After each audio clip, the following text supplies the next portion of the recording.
কেন আজকে গাঁজা চাষের মাদক পাচারের ত্রিপুরা কেন করিডর? একটাই কারণ, এই কদিন আগেও আমাদের এই পশ্চিম ত্রিপুরার এই উত্তর দিকে একটা কনস্টিটিউয়েন্সি, আর এক মহান ব্যক্তিত্ব, তার ইয়েতে তিনি মোহনপুর মিউনিসিপাল এরিয়ার মধ্যে গাঁজা চাষ করে। পুলিশ বড় মরার উপরে গাঁজা কাটতে যায়, তুলার শিখরে গাঁজা কাটতে যায়, ওই বাংলাদেশ বর্ডারে গিয়ে গাঁজা কাটতে যায়, কিন্তু তার থানার নাকের ডগাতে মোহনপুর মিউনিসিপাল এরিয়াতে, যেখানে রাত্রিবেলা স্ট্রিট লাইটের আলো পড়ে, সেখানে গাঁজা গাছ পুলিশের চোখে ধরা পড়ে। মোহনপুরের জনগণ বলেন এখানে নাকি মোহনপুর সাব ডিভিশনে প্রতিটি গাঁজা গাছের জন্য কোনো একজন কর্তা ব্যক্তিকে কমিশন দিতে হয়, এবং সেখানে এই কদিন আগে দুই ভাই ধরা পড়েছে। নতুন একজন অফিসারে গেছেন, তিনি ভুল করে না কি করে জানি সাহস করলো, দুই ভাইকে রাত্রে ধরে তুলে নিয়ে আসলো। তার মধ্যে এক ভাই হলো বিজেপির আইটি সেলের নেতা এবং মহান ব্যক্তিত্বের কাছের লোক। পুলিশের ঘাড়ে কয়টা মাথা?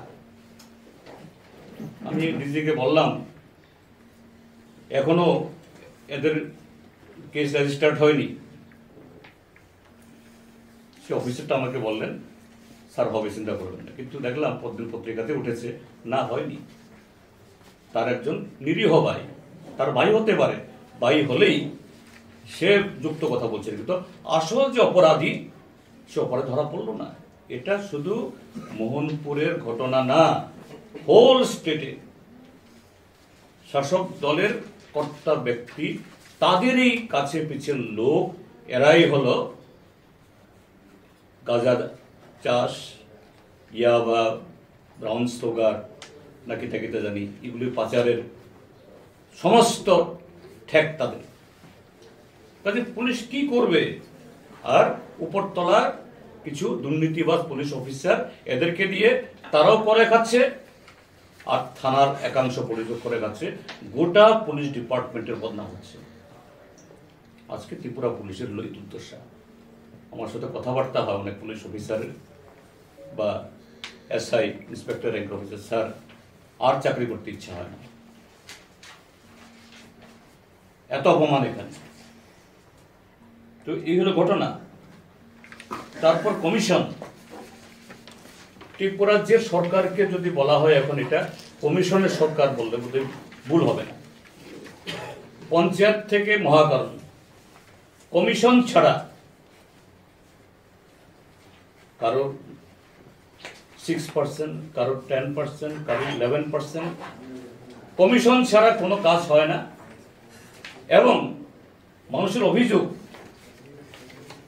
এই যে আপনাদের কেউ কেউ নিশ্চয়ই উত্তর ত্রিপুরা বা অন্য জায়গাতে ইদানিংকালে গেছেন, জাতীয় সড়কের অবস্থা দেখে দেখুন কি, এই যে খোয়াইয়ে জাতীয় সড়ক না কোনো মানে খ্যাত বোঝার উপায় নেই। আমার তো প্রায় দিনে যেতে হয়, প্রতিদিনেই উত্তর ত্রিপুরা বা ঊনকোটি গেলে পরে কোমর ব্যথা, গাড় ব্যথা শুরু হয়ে যায়। কেন?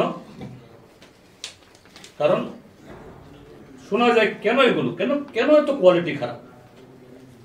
কারণ এই যে বাইরের কন্ট্রাক্টররা আসছে বা বড় বড় কোম্পানি, এদের কাছ থেকেও দিতে হয় নাকি, এরা বলছে কাদের দেবে, আমাদেরকেও দেবে না, বা আমরা চাওয়ার প্রশ্নও নেই কাদের। কাজে এসব করে আজকে শুধু রাজ্যের অধীনে যে সমস্ত প্রজেক্ট না, আজকে জাতীয় সড়কের অবস্থা খারাপ অবস্থা। এটা তেলিয়ামুড়া আমবাসা দিয়ে জাতীয় সড়ক যেটা, এটার অবস্থা তাই, মোহনপুর হয়ে যেটা যাচ্ছে তাই, এবং অন্যান্য জায়গাগুলোতেও। একটা বছর গেল না, হ্যান্ডওভার হইল না, যে সড়কগুলো শেষই হলো না, কিন্তু কিন্তু এই জায়গায় যাচ্ছে। তারপর জমি বিক্রয়, এখানে মাফিয়ারাস, এগুলো তো বলাই বাহুল্য। এর সাথে নতুন সংযোজন হলো এমবিবি ইউনিভার্সিটি এবং ত্রিপুরা সেন্ট্রাল ইউনিভার্সিটি। আমি ত্রিপুরা সেন্ট্রাল ইউনিভার্সিটির কথাটা এখানে স্পেশালি বলছি এই কারণে, সময় নেই, নতুবা আপনাদেরকে আমি একটা একটা করে বলতে পারতাম। আমার কাছে সব তথ্য আমি সংগ্রহ করেছি যে কিভাবে ত্রিপুরা সেন্ট্রাল ইউনিভার্সিটি, হ্যাঁ সেন্ট্রাল গভর্নমেন্টে পরিচালিত, ত্রিপুরা গভর্নমেন্ট পরিচালিত না, হয়তো কালকে সরকার তরফ থেকে বলবে সেন্ট্রাল ইউনিভার্সিটিতে কি হয়েছে আমরা কি করে বলবো। এখানেও দেখেছেন একজন গৌতম চৌধুরী, সুকান্ত চৌধুরী গ্রেপ্তার হয়েছে। এবং আরো ঘটনা হলো কি যে হ্যাঁ সেন্ট্রাল ইউনিভার্সিটিতে সারা দেশ থেকে মেরিটোরিয়াস ছেলে মেয়েরা এখানে আসবে, অফকোর্স এটা ভালো, কারণ যত মেরিটোরিয়াস সেরকম ফ্যাকাল্টি হবে তত সেই ইনস্টিটিউশন ভালো হবে। কিন্তু পিয়ন, গ্রুপ ডি, দারোয়ান, মাল্টিটাস্কিং এই কাজ করার লোক, অ্যাসিস্ট্যান্ট, কেরানি, এটাও আসছে বাইরে থেকে। কিভাবে হয় এগুলো? একদিক থেকে না আমরা ওইরকম আঞ্চলিকতার বিশ্বাসী না, জানা ত্রিপুরা ইউনিভার্সিটিতে সব ত্রিপুরার ছেলে নিতে হবে, এই কথাটা বলছি না। মানে দুর্নীতি এখানকার শাসক দল আর ওখানে যারা RSS এর মাধ্যমে নিয়োজিত হয়ে আসছেন